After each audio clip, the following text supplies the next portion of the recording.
Alright, here's the next video. Let's get to it. Introduction to parallel and perpendicular lines. This video I might try and go through the rest of Module 1, so both of these sections. Okay, slope of parallel and perpendicular lines. This was one of our class weak spots. I think we really recovered on this though, slowly. Okay, if the original point was located at AB, I don't know which point is the, oh, this is just general. Okay, and the point rotated 90 degrees counterclockwise. That is against the way a clock goes. Watch the second hand and don't go that way. Watch the second hand and go the way that's not that way. Counterclockwise. Counterclockwise. Counterclockwise. Counterclockwise. Counterclockwise. Remember, that is negative degrees. Or no, I'm sorry, that's positive degrees. Positive degrees. If you were to go the way a clock goes, the direction of a clock, that would be this. Clockwise, clockwise, clockwise, clockwise. That is negative degrees. Negative 50 degrees, for example, would be negative 50 degrees clockwise. Okay. The point rotated 90 degrees counterclockwise would have the coordinates. We did not really talk about this in class and how to do that. We did it the other way. Let's look at the actual image here. Okay, I don't want to answer that yet. I want to show you. If we have PQ, let's just start there. Let's look at this. We have PQ. And it was rotated 90 degrees counterclockwise. Let's not think about what this tells us, okay? Let's just think about what that means. Is this that's negative PQ. Yeah. I couldn't see the negative, but I knew it must be, because it would make sense otherwise. This is negative P and Q. Let's rethink this. This is negative X, positive Y. Over here, 90 degrees. When you go 90 degrees, you're moving over, whether you like it or not, you're moving over a quadrant. Remember how we talked about quadrant 1, quadrant 2, quadrant 3, quadrant 4, okay? You're moving over a quadrant because that's what a quadrant is. It's a 90-degree angle. Okay, so no matter where you are, you're moving to the next quadrant. I think I wrote 2 1s. That was supposed to be a 2. All right, so we are going counterclockwise. That is away from where the clock goes. I don't know why I was talking about here first. We're going away from where the clock goes. X, Y, positive X, positive Y. Everything in the first quadrant is always positive, both your X and your Y. Okay, we're going over another quadrant. Okay, that becomes negative in the X, stays positive in the Y. We go another 90 degrees. Can you predict what these would be? Well, you could already tell because it's going to be negative. Hold up, wait a minute. Think about values. Let's say that this is like 1, 2, 3, 4, 5, 6, 7, 8, 9, 10. 1, 2, 3, 4, 5, 6, 7, 8, 9, 10. Let's think of values. Over here, okay, 1, 2, 3, 4, 5, 6, 7, 8, 9, 10. This is roughly 1, 2, 3, 4. 4 in the X direction. And what? 1, 2, 3, 4, 5, 6 in the Y direction. Over here, what do we notice? Oh, it's going negative 6 and positive 4.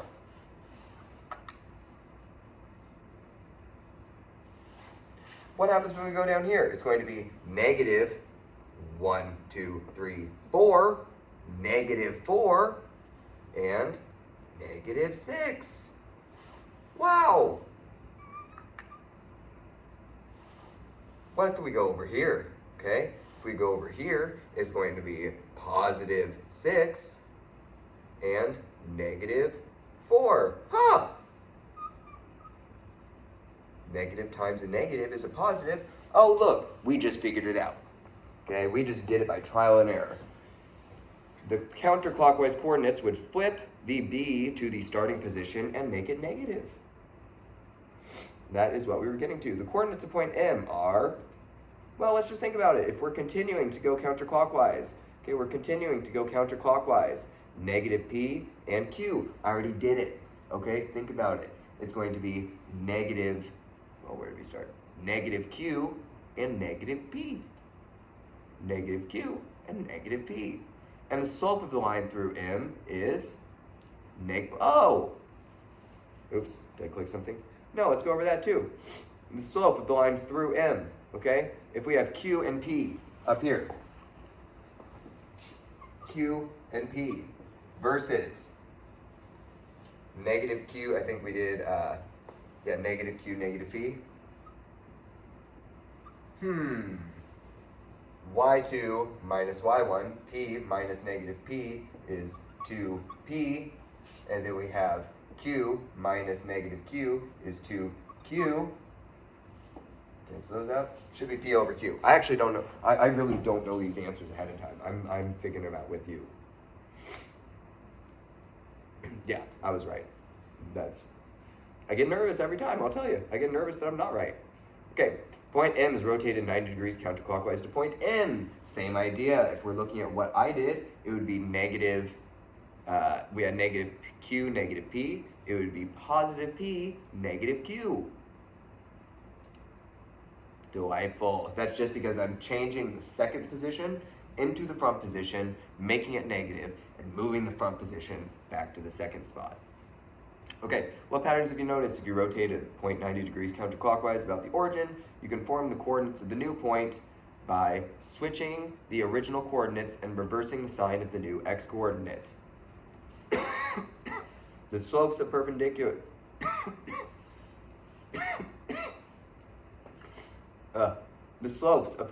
lines are are opposites of each other. Nope, negative reciprocals of each other. Sorry, I knew it was. That was my first guess. Whatever. Okay, that's it for that one. I'll let you see the next one, then I'm jumping out. Oh yeah, you I think can do this on your own, but I'm still gonna help a little bit. Right now, we're just redesigning this formula, okay? 2x minus 2x, okay? Because we're subtracting that from this side is what it's saying. 2x minus 2x, or 2x equals 2x minus 10.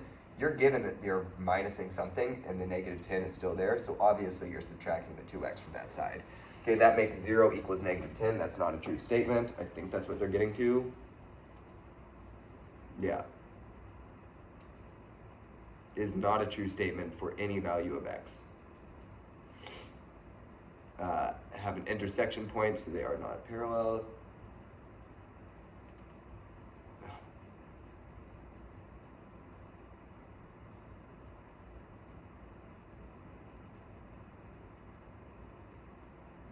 Oh, duh. Okay, I feel like an idiot. I didn't even look at the end.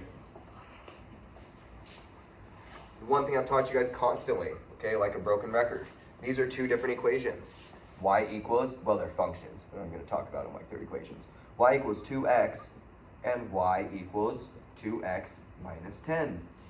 Remember that parallel lines, I should have just gone with that, because parallel lines always have the same slope. The thing that's attached to the x, that's always the same. If they are the same, they will never touch each other. If these slopes are the same, they will never touch each other. They will never have an intersection point. That's why I was wrong. Okay, so the only reason that they're not the same line is because that one starts lower. On a graph, that one would start lower. This one would start at a normal place, but they would still never touch. All right, so I'm going to close out of this one. Let me put that answer in and close out of this one. Move on to the next. Modeling parallel and perpendicular lines.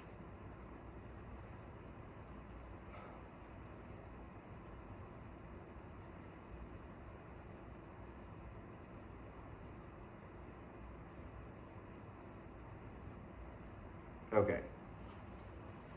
Determine the equation of line WS. Let's see. Line FN. Line WS is parallel to FN. Okay, that's all we needed to know. Okay, all I needed to see was the word that W is parallel, or WS, wherever we make S. WS is parallel to FN. Let's figure out the slope of FN. Down 1 over 1. down 1 over 1. Negative 1 over 1. Rise over run, that's a negative 1 slope. This one must also have a negative 1 slope, okay, because slopes of parallel lines are the same. So, down 1 over 1, down 1 over 1, down 1 over 1, down 1 over 1, down 1 over 1, or, well, up, yeah, you get it. Okay, I could already write the equation right now. That's easy. That's super easy. Let's get to it. The coordinates of point W are, they made it even easier. Okay, we don't even need to know what line or point S is. Okay, remember, when writing the slope-intercept form, we even have this equation right here. That sets us up. It's the same thing. We just change the y-intercept. Is y equals negative x minus 8 instead of minus 6, because it started 2 further down at minus 8.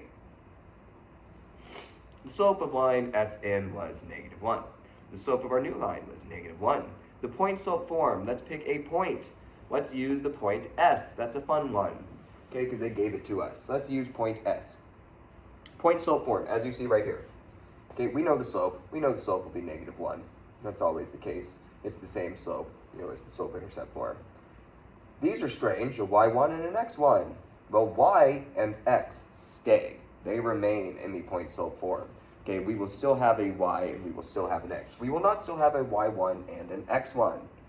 Okay, I don't want to spend the time going into the super y's of this, but just pick a point. Write what the point is. This point is 1, negative 9, 1, negative 9. Because it's doing minus in the equation, that's really the y. Okay, we're just going to use these points. This is our x1, this is our y1. Just make sure you do the opposite when you're putting it in. So y, not y minus, or not y plus 1 because that's positive. We're doing y minus 1 because it's minus x1. Or, oh wait. We're doing y's first. Y minus negative 9. That's y plus 9. Equals negative 1, parentheses, x minus positive 1, so that's minus 1. What did I do wrong? Do they want point, did I count wrong? 1, negative 9, x plus 1, negative x. I don't see what's wrong here. Do they want me to use point W? Let's try point W. That's very strange. Y plus 8. Y plus 8 equals negative 1. X plus 0. Or x minus 0. Cool. Okay, so both answers were right. That's really annoying. Both answers were right. I just used point S the first time. That time I used point W, and they called that right. Good thing I did that one with you, because that's ridiculous. Okay, over here, same idea. I'm going to speed run this one. I can count the slope. The slope is just positive 1. That's too easy. Okay, the slope is positive 1. We don't know the y-intercept. I'm going to show you a shortcut. You could solve it. You could solve for the y-intercept easily. Take this point, okay, do y equals mx, but we already know m. Y equals 1x plus b, whatever the y-intercept is.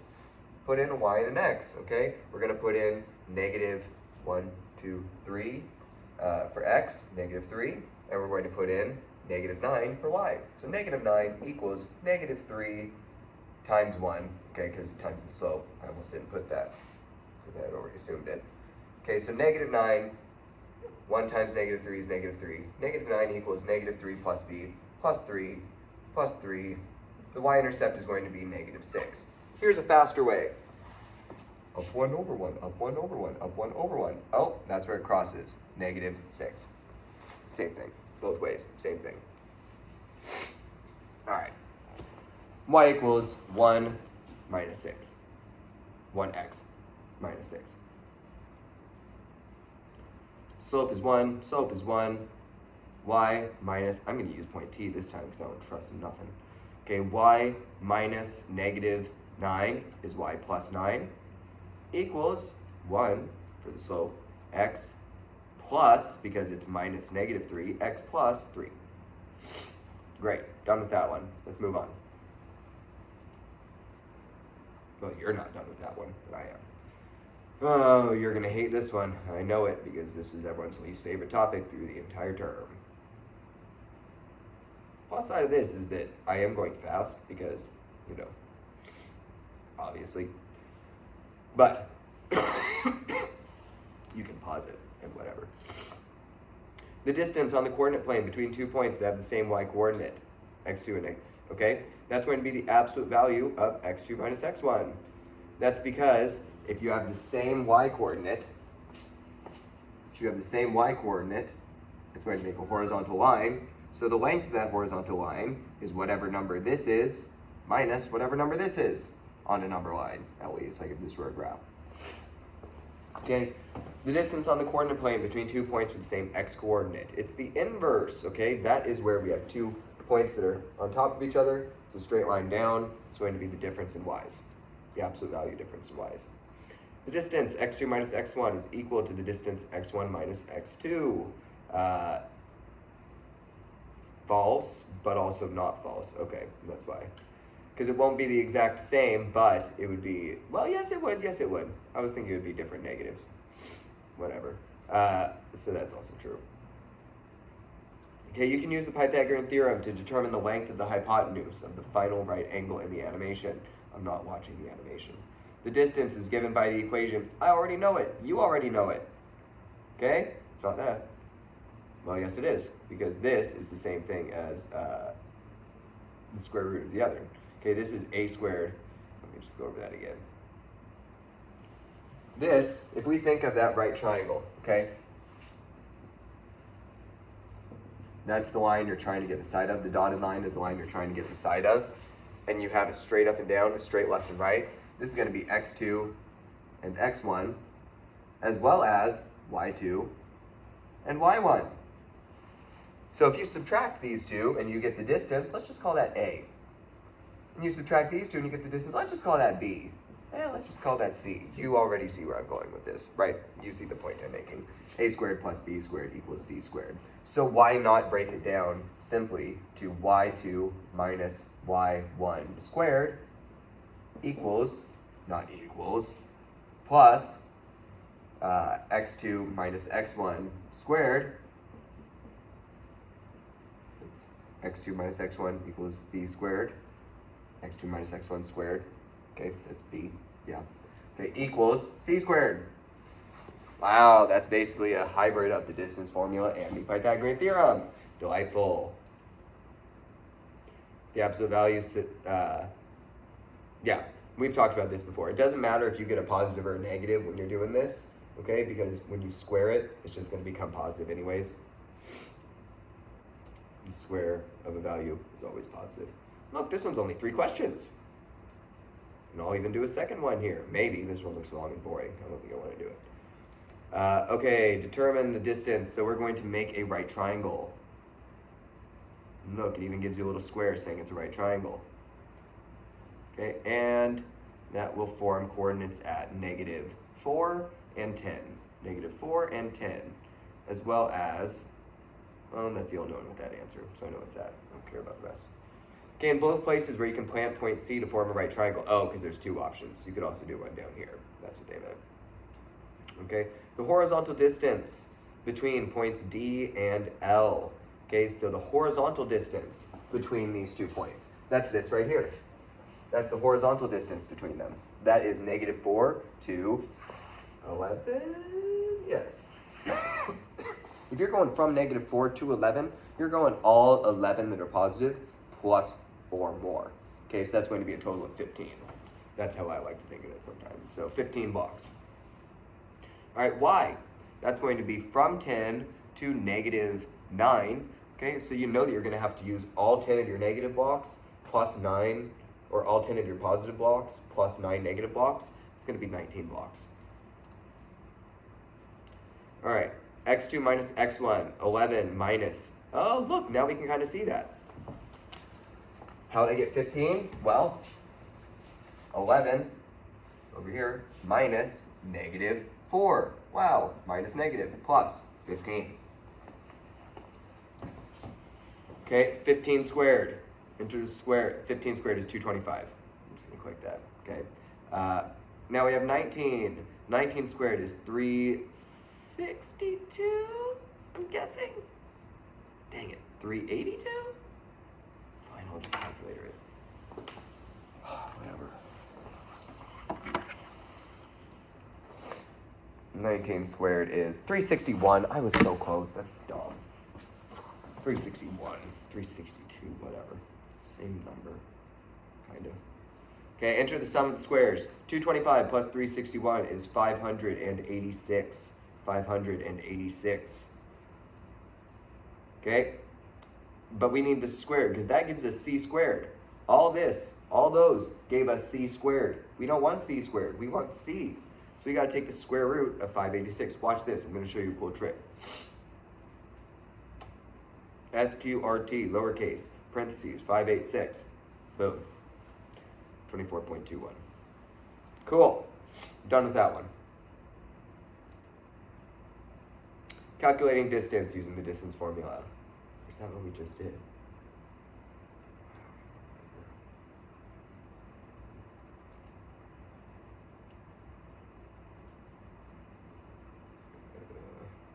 Nope.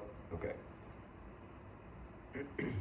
Coordinates x1 and y1 of point L. Okay, that's going to be -4, -9, -4, -9. What? Oh. Yeah. Don't forget your parentheses. That was weak by me. Okay. -4 and -5 for this one. Won't forget the parentheses this time. -4 and -5. Okay. These are x's. x2, -4 minus -4, that makes 0. -4 plus 4 is 0. -5 minus -9, that's going to be +4. 0 plus 16 is 16. The square root of 16 is 4. It's 4. Cool, I spent a lot of time on that one for you guys. I sure hope that was helpful. Yes, I am being sarcastic. Point D. Okay, that is -9 and -3. -9 for my x, -3. Remember, x is in the left and right direction. That's why I counted over to -9. And y is in the up and down direction. That's why I counted down to -3. This point, okay, that is the same thing the other way. 11 and 12. +11 and +12. Again, because it is in quadrant 1. I'm saying negative. +11 and 12. And boom goes the dynamite. Okay, 11 minus negative, another reference your parents will probably get that you will not. 11 minus -9, that is 20. 20 squared, that's going to be 400. Okay, and we have 15, that is going to be 225. 400 plus 225 is 625. The square root of 625 is 25? Yep, 25. Cool, done. Last one.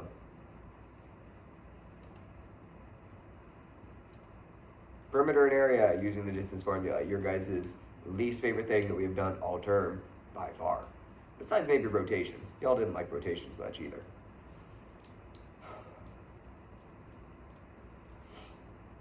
Nope. Perimeter of the pentagon. This is not a pentagon. That's a line. That's, one side of a regular pentagon. Well, then show the rest of the pentagon. That's stupid. Okay, so between these two lines, the x direction, okay, this is going to be x1 is 13, or x2 is 13, x1 is -1, that's going to be 14. Okay, then we have -6 minus -3, that'll just make -3. That gives us, why am I not thinking of this one? 14 squared. I should know that one.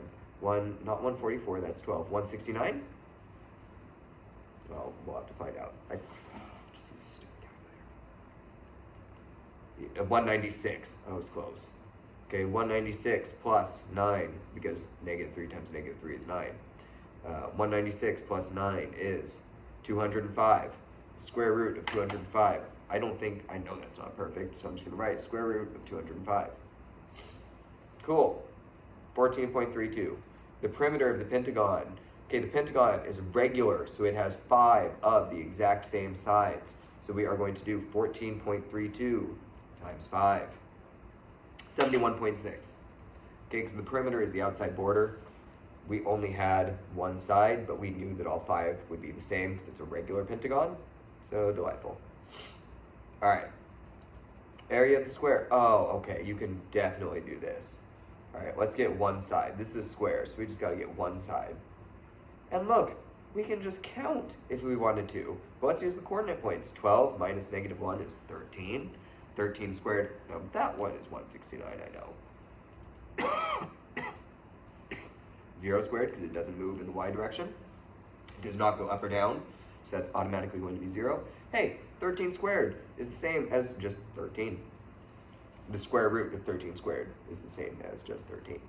Okay, the area is the length times the width. 13 times 13. Now we can go with the 169. Great. All right, that's it for this video. Next time we can move on to the whole next module or topic. Not module. The whole next topic, okay? Yes, we will have so much fun with this. Yay! I will see you all in rigid motions. Or whatever.